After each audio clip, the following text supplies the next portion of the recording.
Hello everyone, and welcome back to Ender Lilies. In our last episode, we got one of the endings, but more importantly, we actually got one of the best mobility items, the grappling hook. Man, the grappling hook is really the best power-up in pretty much any game you can find it in. And it would be the best one in this game if there wasn't a mobility item we would get later that's equally awesome and also game-defining in some other games. Like, the grappling hook on its own is something you can build an entire sort of gameplay around. Bionic Commando did that sort of thing. Like, Just Cause did it. So this video is basically going to be entirely about using the grappling hook to go all of the places we couldn't go without it and grabbing all of the stuff that we can find there.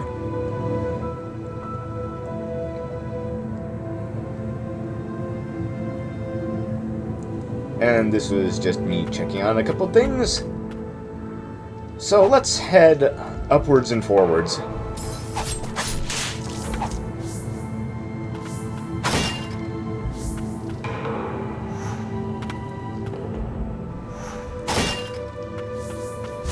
Oh, it's guarded by a couple of these guys. There must be something at least decent here.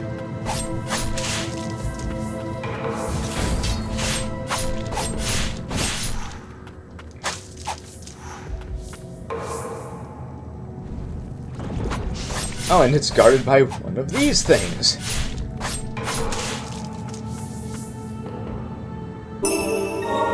Oh yeah, definitely well worth it.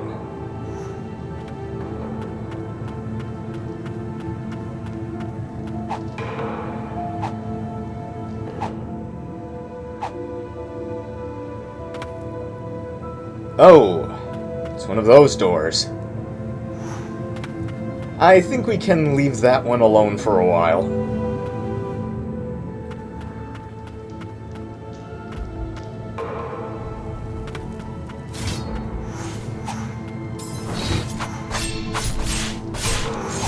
Yeah, I know I can get through that door somehow, I just forget how. I'll go back there later. It doesn't have anything I especially need right now, but it has something I'll definitely want later.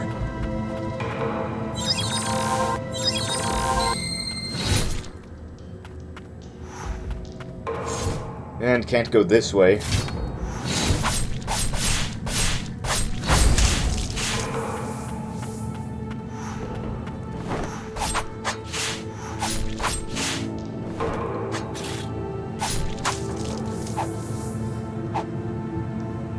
Oh, what can I say? Exploration is dangerous.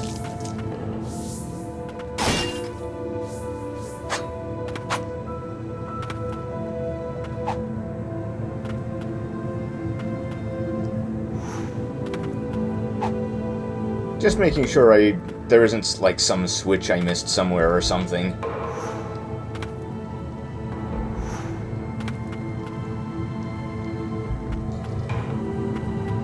Yeah, because there's stuff we can get in basically all of the other areas we've been to before just from getting this one item.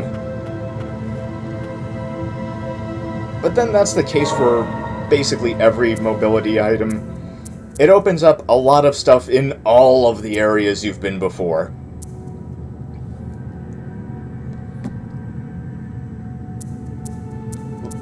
Like, there's stuff in the cliffside hamlet we can't really get to unless we've beaten certain late-game bosses.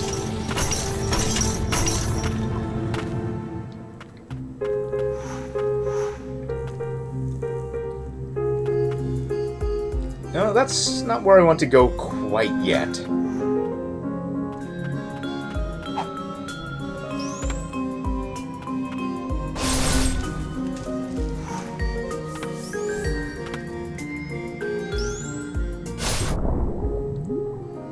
Again, I'll be getting the last item in that room around when I actually need it.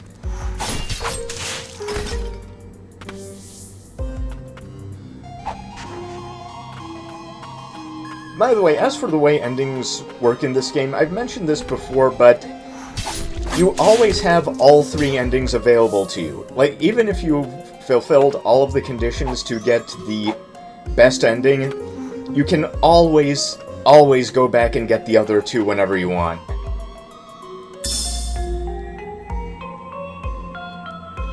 Oh, this is Elaine's room.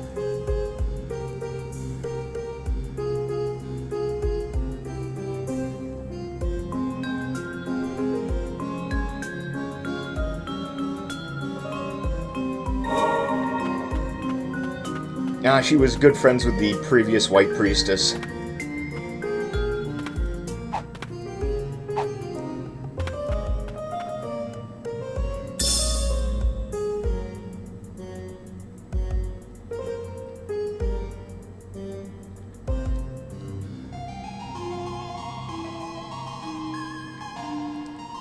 Oh.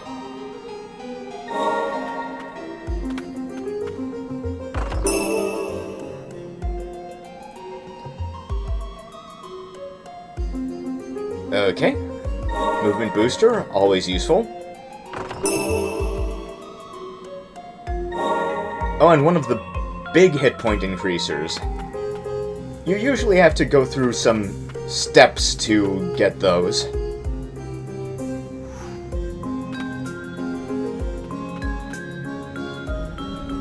Like how this item required beating Honir.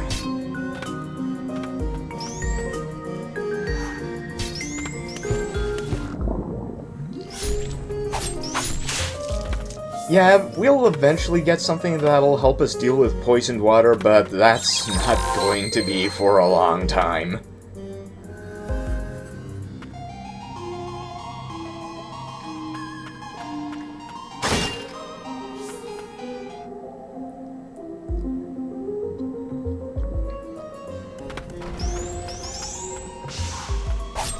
Oh yeah, that leads to another of those glowy doors.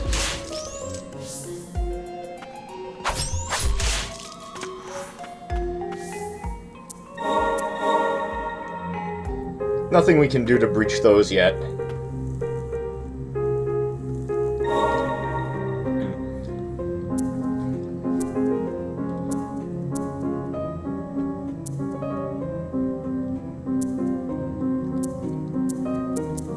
Yeah, at least the game is helpful in telling you when you've actually cleared out everything that can be cleared.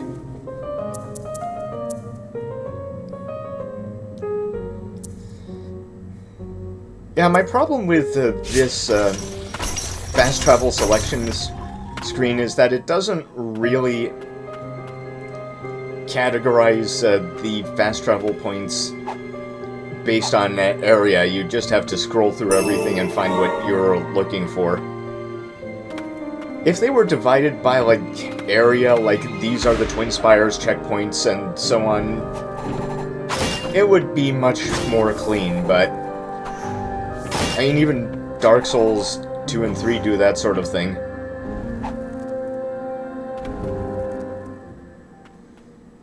No, I don't want to be there.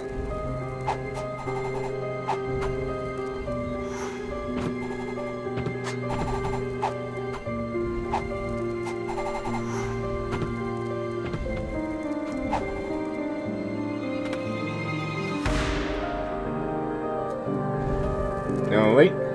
And this is where I forgot my own commandment for Ender Lilies. Break all the pots.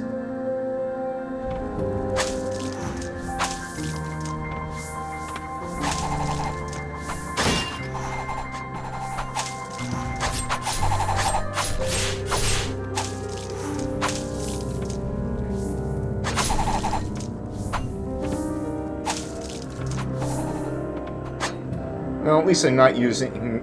Well, at least I'm not losing anything other than time doing this.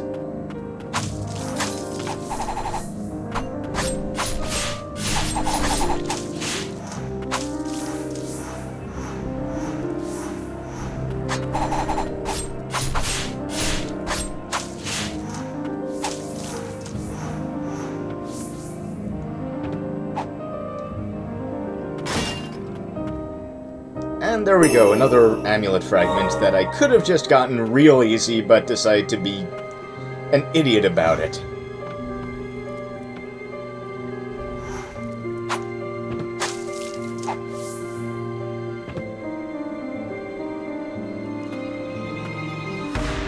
Yeah, the thing about Ender Lilies is that it only has really one bad ending, which is not what you'd expect from a game with this general atmosphere. And I guess the way I would put it is that Ender Lilies is kind of a game of big contrasts, because you have the cursed, grim, horrific setting that's common to games that are aping Dark Souls or some other similar game. But you have this angelic, glowy child that can actually free all these spirits from their accursed torment.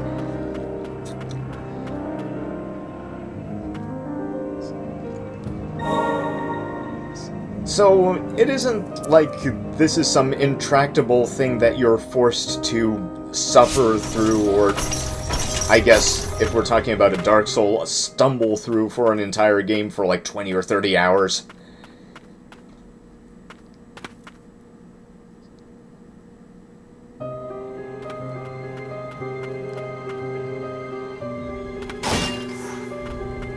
And the thing is, that sort of attitude is really a Dark Souls-only sort of thing, because, like, even in Demon Souls, you can solve the problem.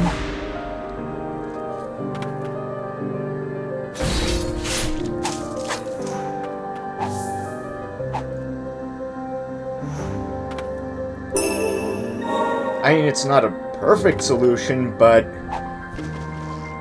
you can still send off the old one and free Boletaria from the demonic influence.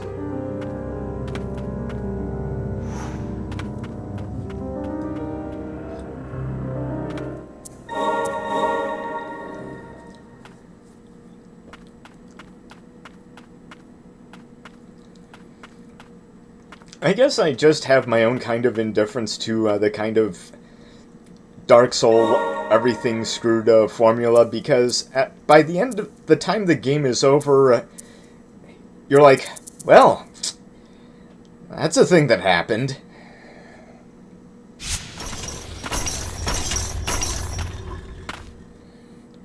Because however rich the gameplay is, or the lore, or the interesting boss fights,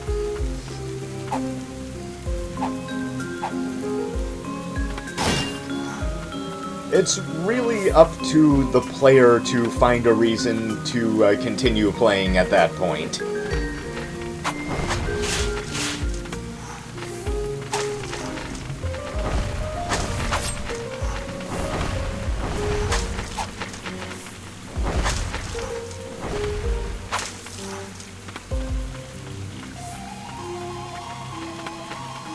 Now, let's see what we can pick up around here.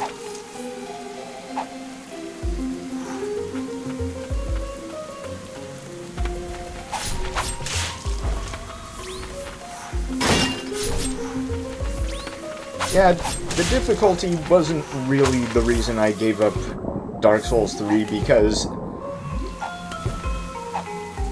yeah, I know I can beat Lothric and Lorien and really whoever else comes my way.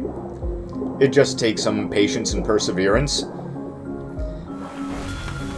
But by the time I was doing that sort of thing, I realized I was playing that game just to say that I had played it.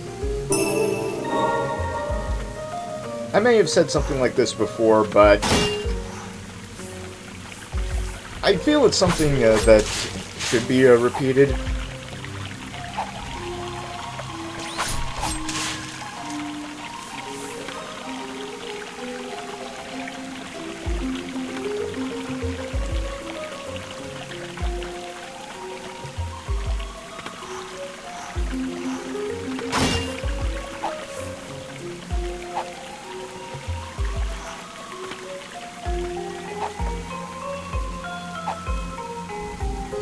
Because I don't really find that challenge on its own, or even good gameplay on its own, is really a good enough reason for me to play through a game anymore.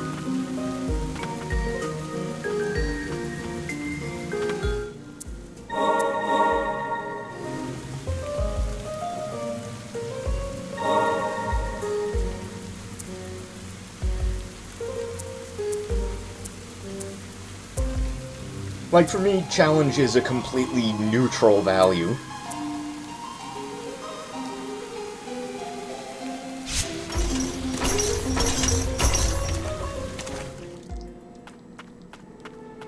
Like, I don't expect Blaster Master 03 to be especially difficult.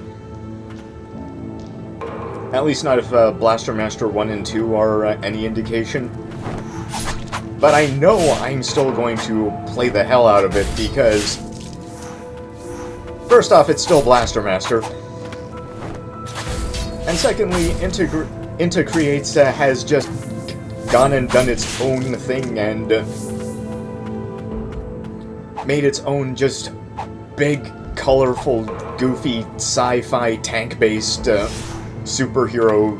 cosmic superhero universe.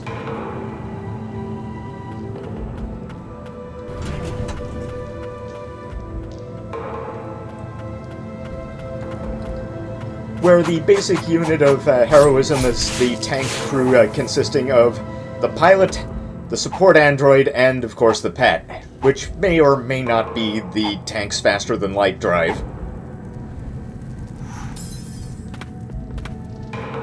I knew there was something good up here.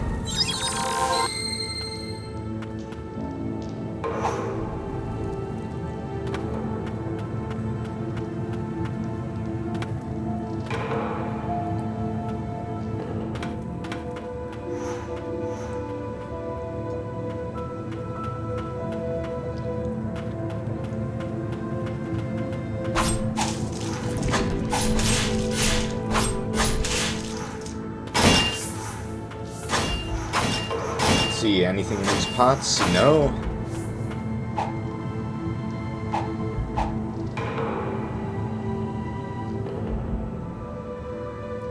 Okay, that just takes me back up through that pit, and I can't do anything about that yet. Won't be able to do anything about that for a couple of more bosses, actually.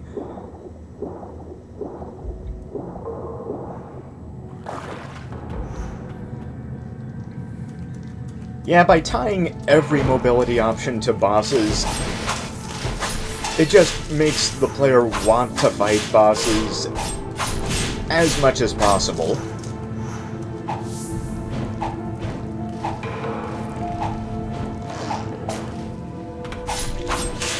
Because even games like Super Metroid and so forth, there aren't really that many mobility options directly tied to beating bosses.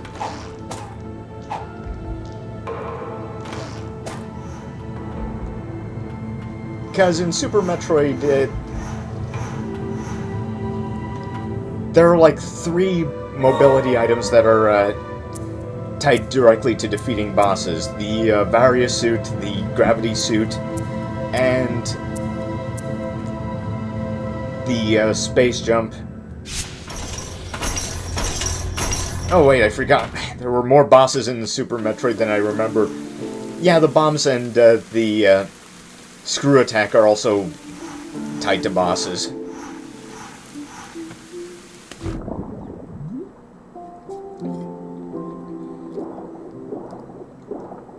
It's also kind of why I'm okay with there being only 9 major bosses in this game, because I think this game really leans more towards Metroid than Souls-like, for the most part.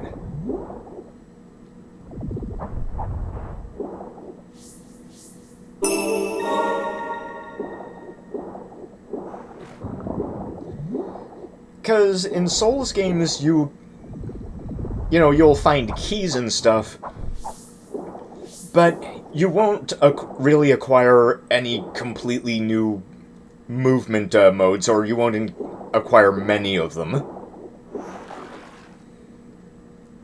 Because I think there are only really a couple in Salt and Sanctuary. We'll come back here later.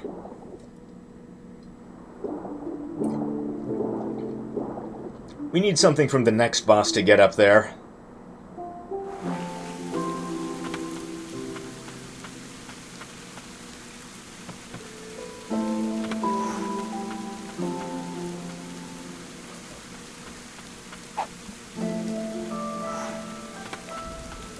And now we're just going to clean up everything we didn't get last time we were here in the Cliffside Hamlet.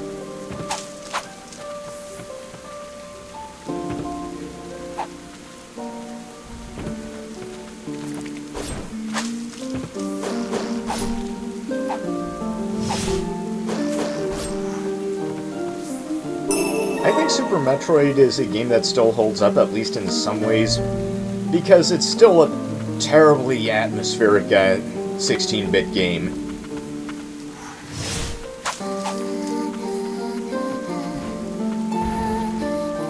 I'm not sure how many games have actually done that sort of thing better in the past. Wait, when did it come out? 25 years? Ah!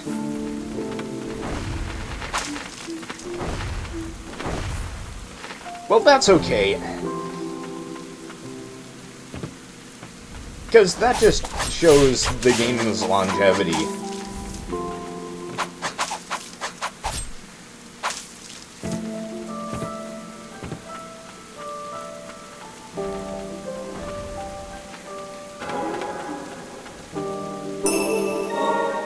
Oh, we didn't even need the grappling hook to get that.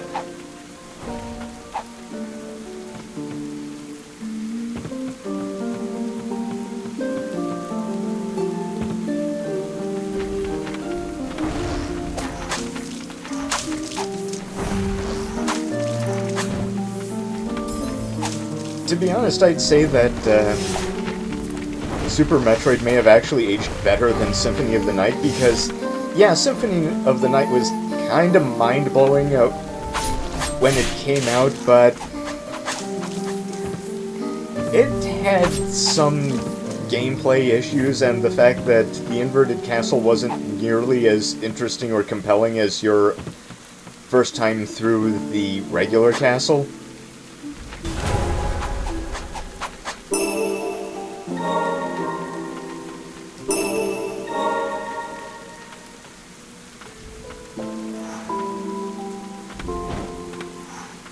Because, unlike later Metroidvanias, or even just later Igavanias, the difficulty of the Symphony of the Night just sort of drops off of a cliff after a certain point.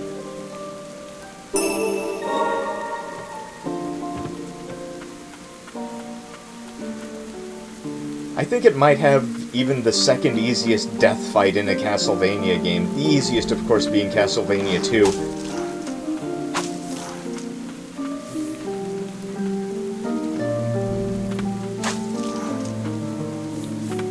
Which is a game I've considered doing off and on for this channel for some time.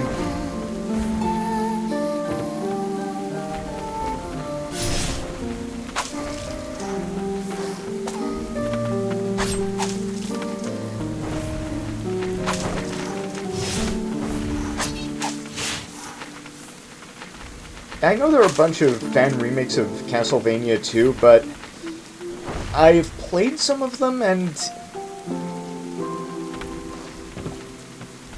while they do have their own spins on the mechanics and stuff, none of them really capture what I want out of a Castlevania 2. I think the game that came closest to that was Lacarda Chronicles 2, which I did do for this channel. I enjoy that game quite a lot. I still play it.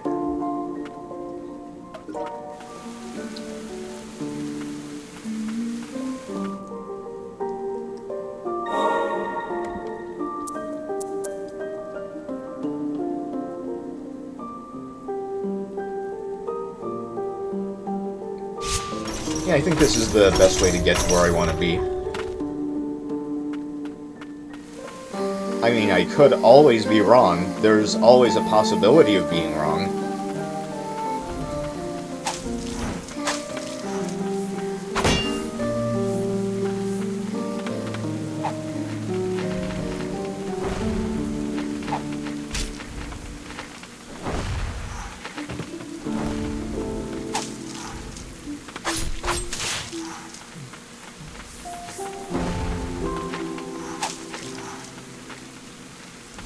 I think where romhacks really excel, though, is in sort of smoothing out the rough edges of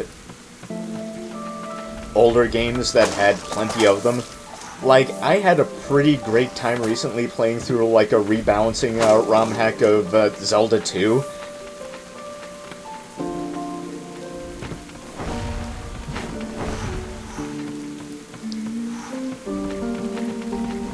It just shows that these older games did have potential to be really good. It just required some time and another editing pass, basically.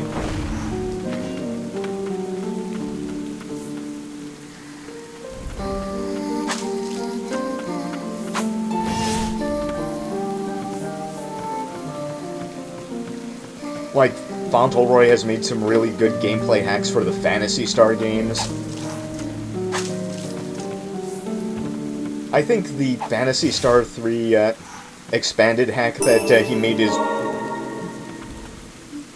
one of the best ROM hacks I've ever used.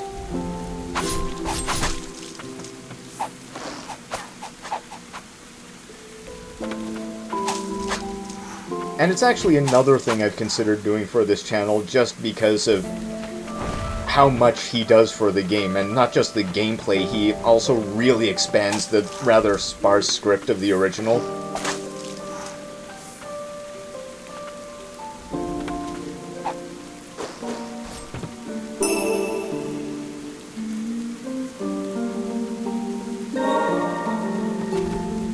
Okay, and that's everything here.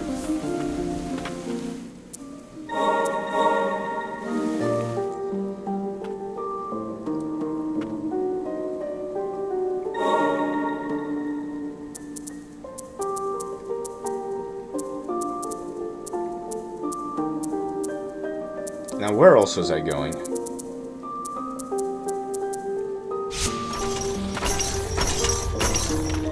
Oh yeah, I was going to approach that underwater passage from the other direction.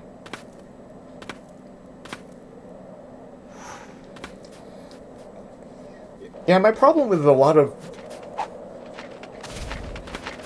ROM hack authors is that they don't really know what makes a fun challenge. They know how to make games harder, but they don't necessarily know how to make the challenges in a game more interesting. Like, they'll make bigger numbers, like enemies will do bigger damage, or there'd be more of them, or you'd have to use a very, very, very specific combination of items and abilities to defeat bosses or whatever.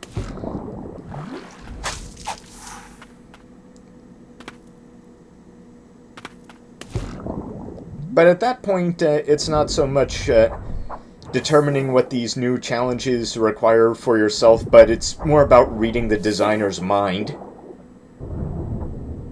Okay, now we've opened that gate, so we can pass through this shortcut either way we want.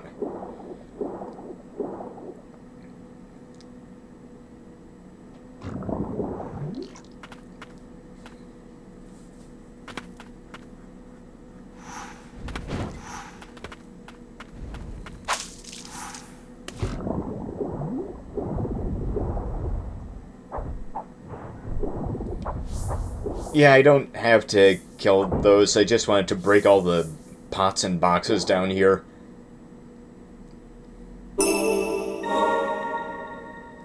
And, you know, more upgrade juice is pretty good.